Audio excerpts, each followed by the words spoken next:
agrocombustible.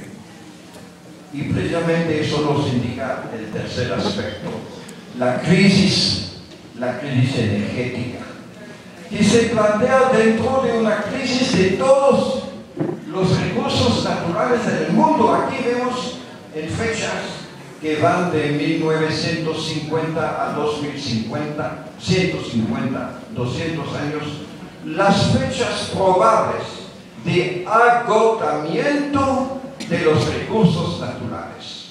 Y vemos que no solamente se trata del petróleo o del gas, sino también del plomo, del oro, de la plata, de todos los metales que utilizamos para el desarrollo, entre comillas, actual. Así estamos frente a un agotamiento. Se sabe que dentro de 40 a 50 años no vamos a tener más petróleo. Dentro de 60 70 años lo mismo para el gas. Si toda la energía era nuclear, hoy tendríamos por 1 año y medio de uranio. Solamente el carbón tiene muchos años más de posibilidad. Así llegamos a la conclusión que el mundo actual no es un planeta inagotable, como lo hemos pensado, con un progreso lineal en un planeta inagotable. No, estamos frente a un planeta agotable y que hemos agotado hasta el punto que ya no puede reproducirse de manera natural.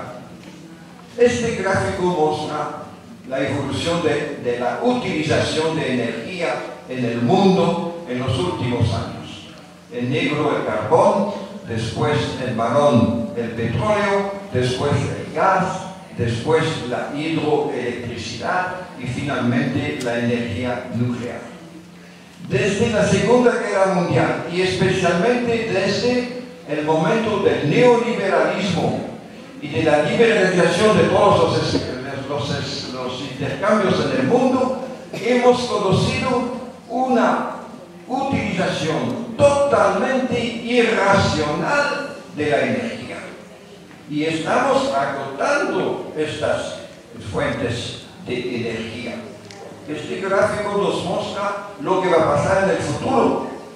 El agotamiento progresivo desde 2000 hasta 2100 de las fuentes tradicionales, del carbón, etcétera, en particular del petróleo, del gas. Y en blanco y en gris es todo lo que va a faltar, la energía que no vamos a tener si continuamos con el tipo de desarrollo actual. Y eso significa que para el sistema capitalista mundial, para reproducirse como lo está actualmente, vamos a faltar casi la mitad de las energías. Evidentemente sabemos que la solución, y no voy a entrar en detalles, es primero de evitar este sobreconsumo, superconsumo de energía totalmente inútil, pero no inútil para todo el mundo, muy útil para la ganancia del capital. Y la solución que tratan de encontrar el capitalismo actual son los agrocombustibles. Aquí un mapa de Indonesia, en Asia, todas las islas, donde se ve los planes de desarrollo de agrocombustibles, a partir de la palma, de la altrofa, de la caña de azúcar, etc. Y se ve que en todo este país, pero es lo mismo en muchas otras partes del mundo, se desarrollan cultivos y monocultivos para producir el agrocombustible como solución a la crisis de la energía. Aquí una isla solamente, Sumatra, de Indonesia. Vemos la deforestación. En 1900, el primer mapa son las selvas de este tiempo. Después, en 1960, el segundo mapa. La tercera, en 2000, ya casi se va la selva. Y en 2010 ya prácticamente no existe más selva para desarrollar el cultivo de palma africana y de eucaliptus. Y eso es lo que está pasando en muchas partes del mundo. La destrucción de la selva. Y se destruye, como se ve, por incendio, por quemar. Se construye plantas para producir el óleo que también contaminan la región.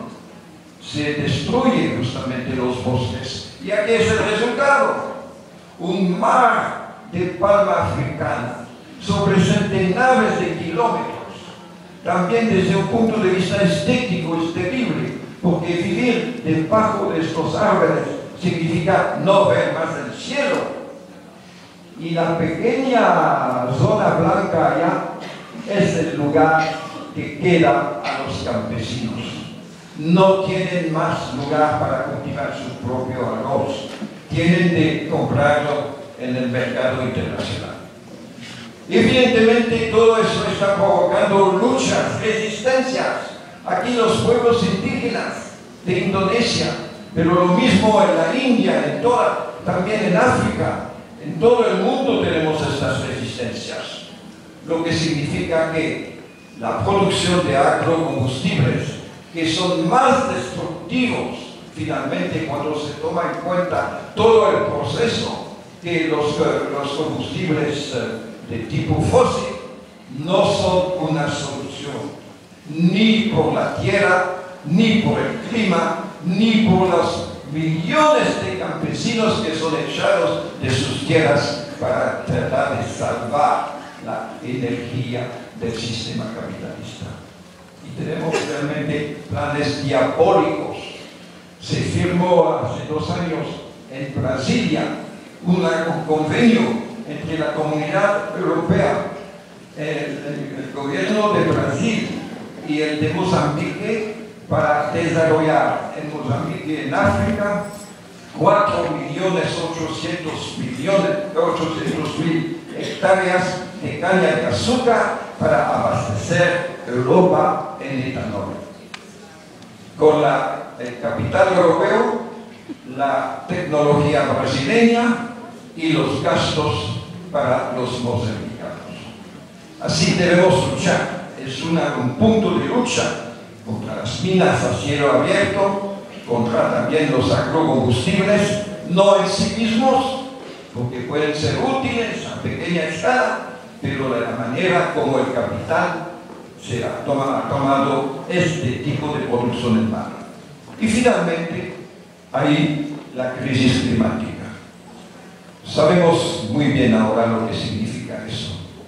Así no voy a insistir. Sino realmente diciendo eso. Al mismo tiempo continuamos a producir más y más CO2 y gases invernaderos.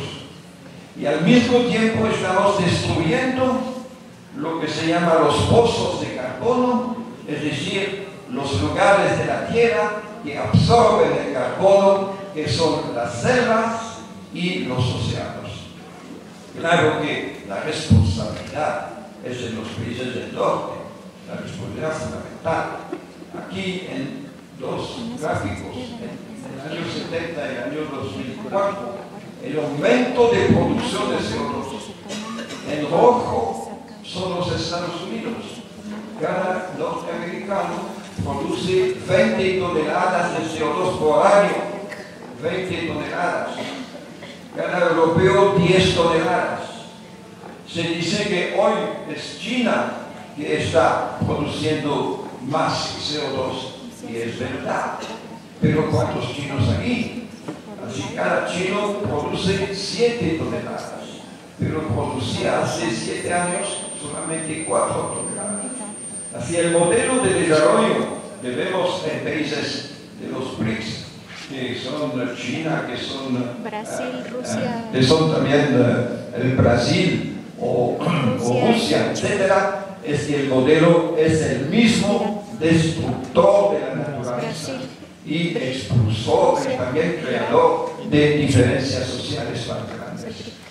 De verdad, hay algunos unos esfuerzos para reforestar, y es China que hace los mayores esfuerzos.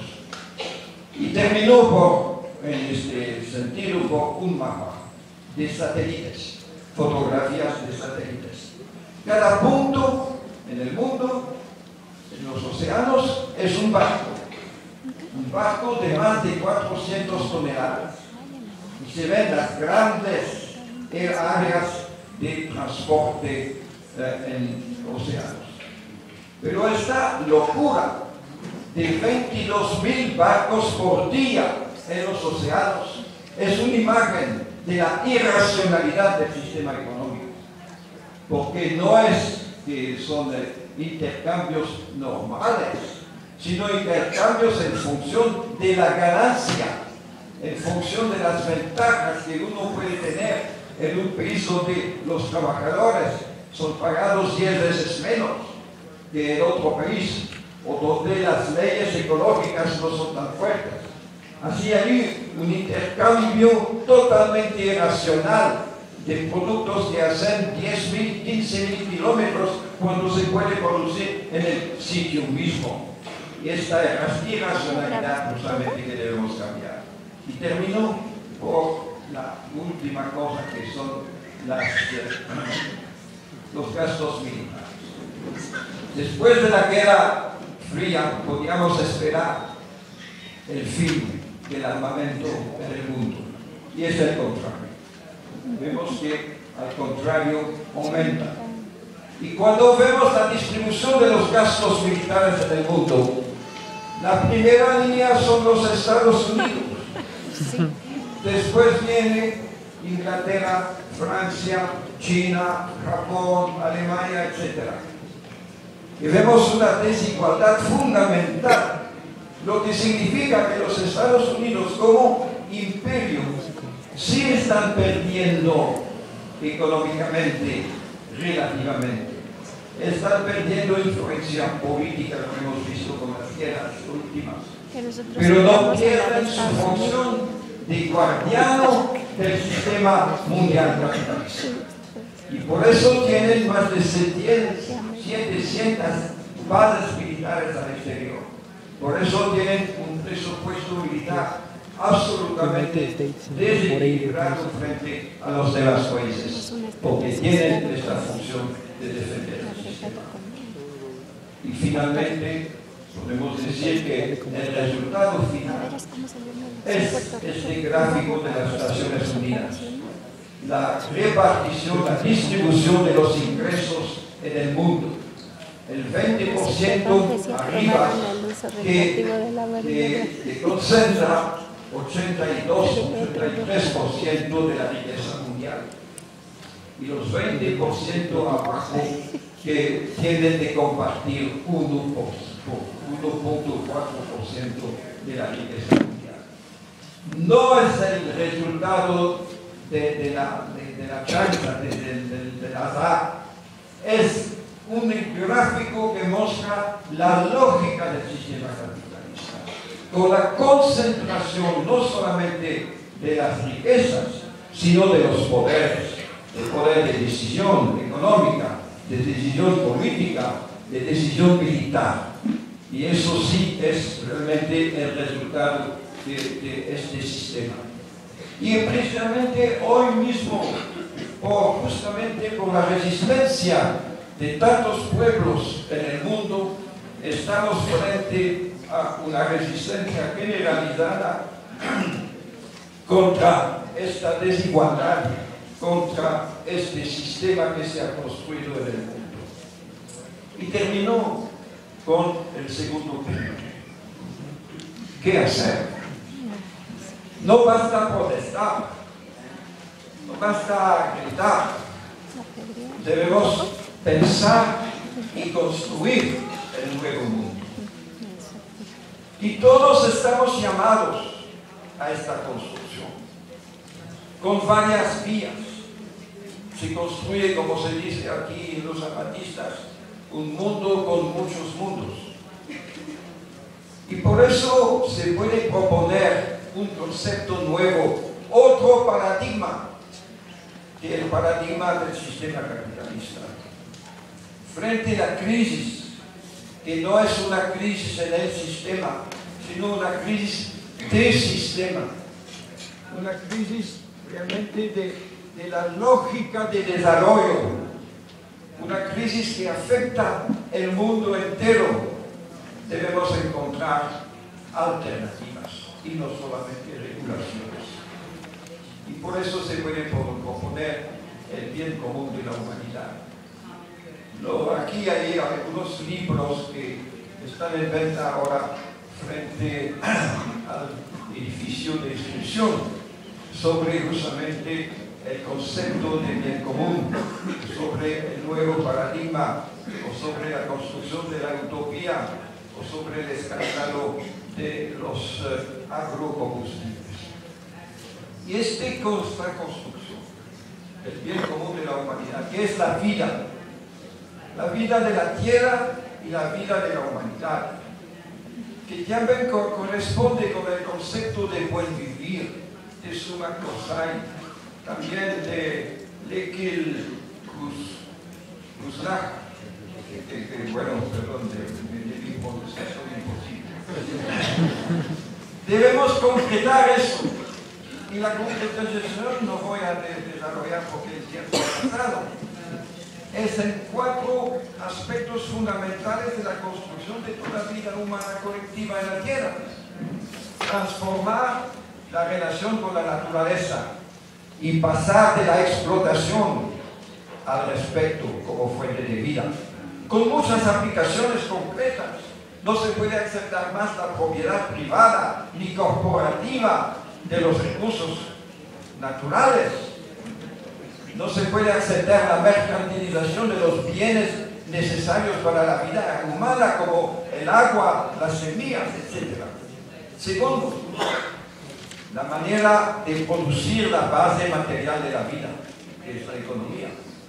Pasar de la prioridad del valor de cambio, que es el capitalismo, porque no puede acumular si no es una mercancía, si no puede vender, que es el único valor para el capital. Pasar al valor de uso, que es el valor que corresponde a la necesidad de la vida como principio. Eso tendría muchas aplicaciones que no voy a desarrollar. El tercer aspecto es la vida colectiva, cómo organizar la vida colectiva.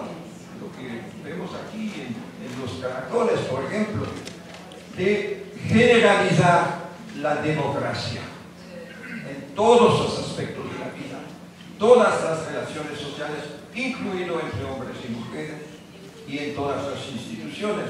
Y finalmente, la cultura, que es la lectura que los seres humanos pueden hacer de la realidad y aceptar como principio la interculturalidad, la posibilidad para todas las culturas, todos los saberes, todas las filosofías, todas las religiones, de construir, de pensar y de construir con una espiritualidad diversa, que va a ser diferente en varios países del mundo, y con una ética para construir socialmente esta nueva época.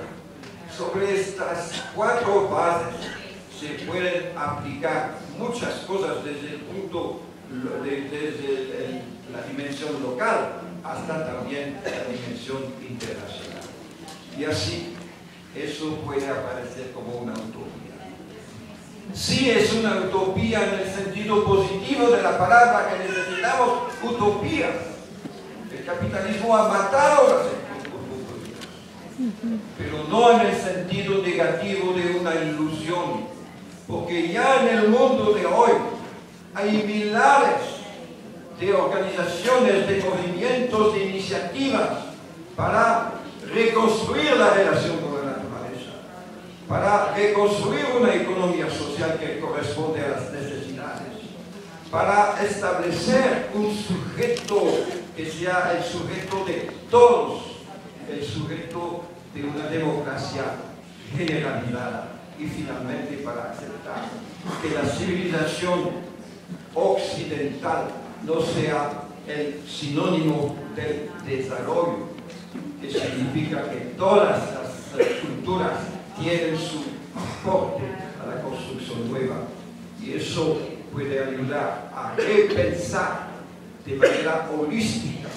de manera total, completa, la realidad de la tierra y la realidad humana, y puede servir de base a una convergencia de todos estos movimientos e iniciativas en el mundo para tener una fuerza suficiente para forzar, obligar el sistema a transformarse. Gracias.